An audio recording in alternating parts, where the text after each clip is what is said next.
Audio Jungle.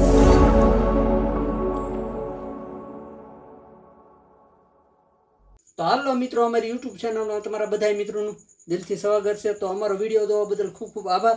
તો મિત્રો, આજે તમારી માટે એક નવો વિડીયો લઈને આવી જશે. તો આજે મિત્રો આપણે ઘરે સિંગ ભજીયા બનાવવાના છે, બજારમાં મળે એવા. તો કઈ રીતે બનાવીએ એ પણ આજે તમને બતાવીશું.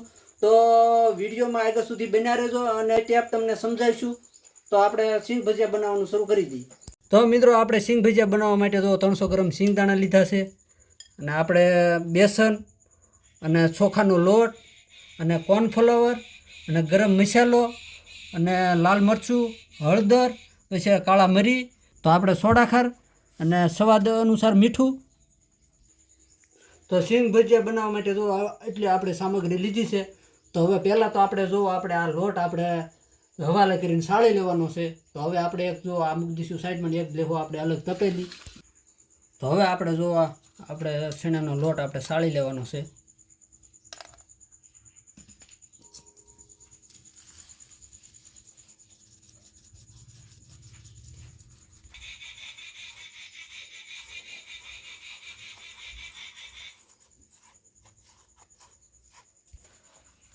હવે આપણે જો શેણાનો લોટ સળાઈ ગયો છે, ને હવે આપણે ચોખાનો લોટ એ પણ આપણે સાળી લેવાનો છે.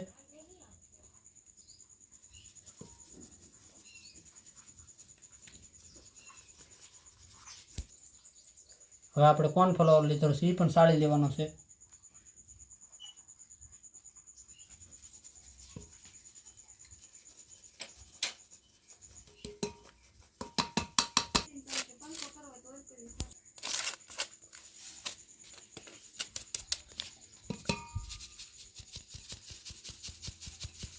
તો આ રીતે આપણે બધો લોટ સાળી લેવાનો છે.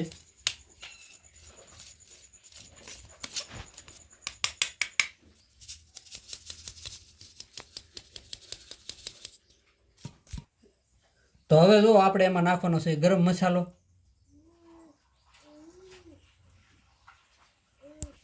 હવે એમાં આપણે નાખવાનો છે સોડા ખાર, હવે એમાં નાખવાનું છે લાલ મરચું,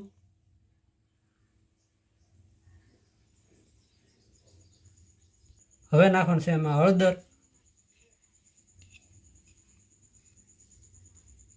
હવે એમાં નાખવાનું છે કાળા મરીનો પાવડર, સ્વાદ અનુસાર મીઠું.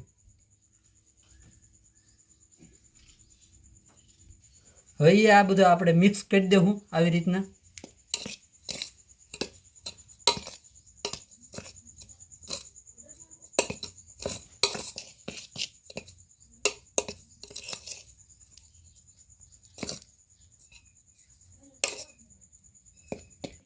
હવે આપણે એમાં નાખવાનું છે થોડુંક તેલ, એટલું તેલ નાખવાનું છે. હવે એ આપણે મિક્સ કરી દેવાનું છે.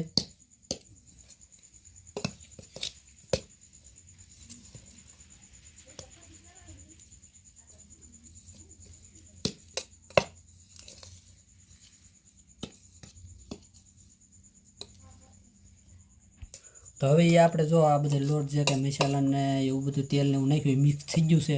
તો હવે આપણે એમાં નાખવાના છે સિંગદાણા. તો જો આ સિંગદાણા બધા આપણે એમાં નાખી દઈએ. હવે એ આપણે મિક્સ કરી દેવાનું છે તો આવી રીતના.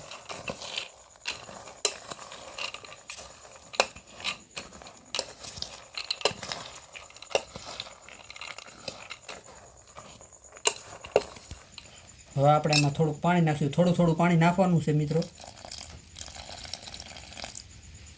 એ આપણે એમાં મિક્સ કરી દેવાનું છે. પાણીની જેમ જરૂર પડે એ રીતે જ આપણે નાખવાનું છે, એટલે આપણું પાણી વધી ન જાય એ માટે.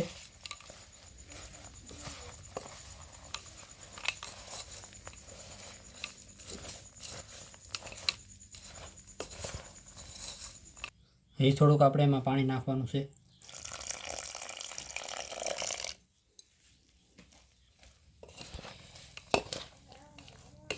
આ રીતે આપણે મિક્સ કરી લેવાનું છે.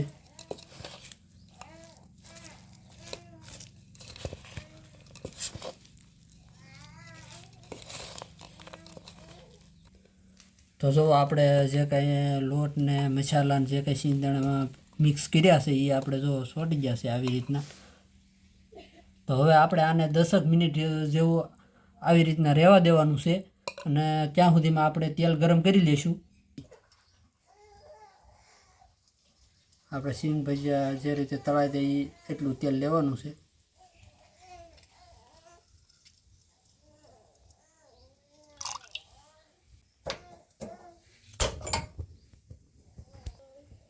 તો તેલ આપણે હવે ગરમ થવા દેવાનું છે. તો આપણે સિંગદાણાને શેણ લોટને એવું આપણે રાખ્યું હતું એ જો આપણે 10 મિનિટ જેવું થઈ ગયું છે સિંગ ભજીયા.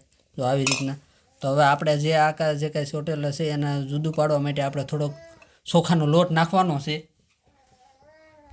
તો હવે આપણે એમાં જો થોડોક ચોખાનો લોટ નાખીએ એટલે આપણે છૂટા છૂટા થઈ જાય સિંગ ભજીયા, એટલે તળવા માટે આપણે રેડી થઈ જાય.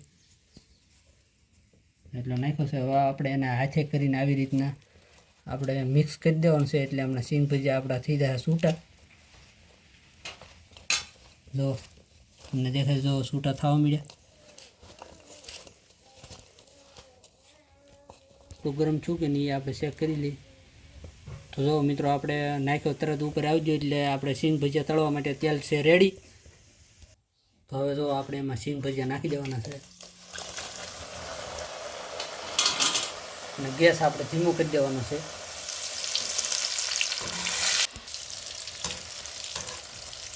તો જો મિત્રો આપણે સિંગ ભજીયા તળાઈને આપણે ધીમા ગેસે જો આવી રીતના આપણે સિંગ ભજીયા તળાવવા મળ્યા છે. હવે આપણે એને થોડી વાર સડવા દેવાના છે આ રીતે.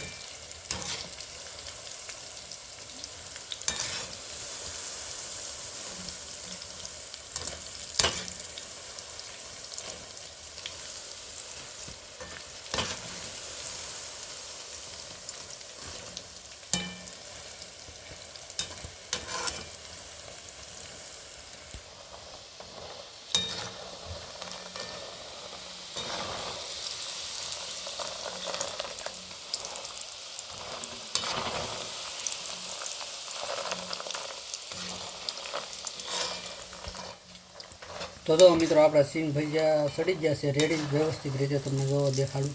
તો હવે એ સિંગ ભજીયા આપણે કાઢી લેવાના છે એક પ્લેટમાં.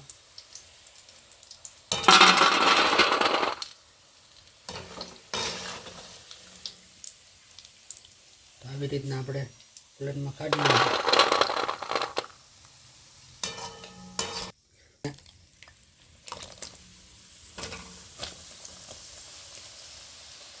એ પણ આપણે વ્યવસ્થિત રીતે સડી જવા દેવાના છે સિંગ ભજીયા.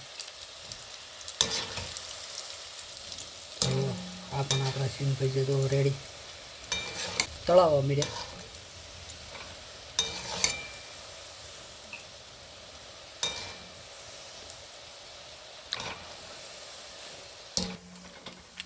તો મિત્રો આ ખાંડ પણ આપણે સિંગ ભજીયાનું સડી ગયો છે. હવે આ પણ આપણે કાઢી લેવાનું છે.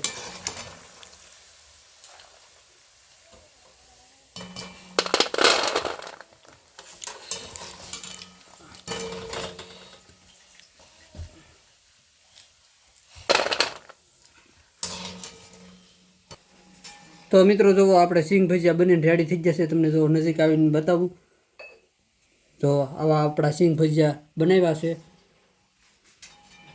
તો જો મિત્રો આવા આપણા સિંગ ભજીયા જો રેડી કકડા થઈ જશે જો.